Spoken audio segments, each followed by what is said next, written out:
A dream took a man and his godson on a 5,000 nautical mile trip across the sea. News 25's Rick Gogrieve is in studio to tell us more about this duo's incredible journey. Rick?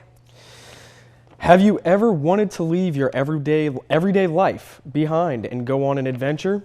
This was the dream of one past Christian man, and he and his godson did just that for the past 6 months. Now today, the two return to the coast with memories only a handful of people in the entire world can share. 59-year-old Paul Tunerman has always had a dream to sail on his own boat on a 5,000 nautical mile journey, despite not having much of a sailing background. Years ago, I was sitting on a beach, probably had a couple of rum cocktails, and I said to myself, someday I'm going to sail my own boat down here and back. And today, he was able to officially cross his adventure off his bucket list. He and his 22-year-old godson, Paulo Sunyak, who has never sailed prior to this trip, returned from a 6-month voyage to the British Virgin Islands. When Uncle Paul proposes to me, I dropped everything and I was all in.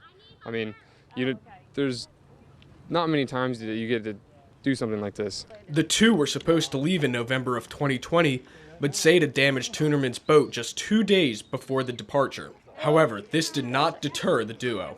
Tunerman and Sunyak spent months replanning and repacking, and on October 14th of 2021, the two put their daily lives aside and set sail out of Pass Christian.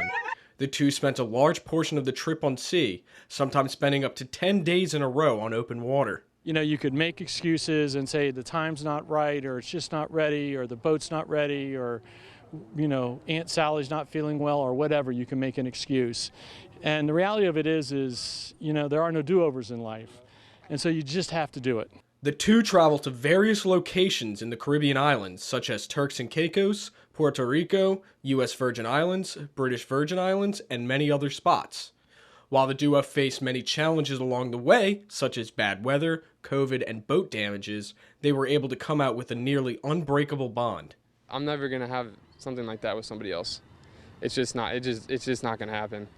Now that they are back on land, the two hope to spend more time with each other and continue to grow their bond they've created during this trip. Both of them hope to continue to spend time on the water and possibly even begin careers in the sailing field. It'll all work itself out. I don't know what I'm going to do next week for a job, but it'll come to fruition. And you just have to believe in yourself and believe that things will work out. In Gulfport, Rick Gogrieve, News 25.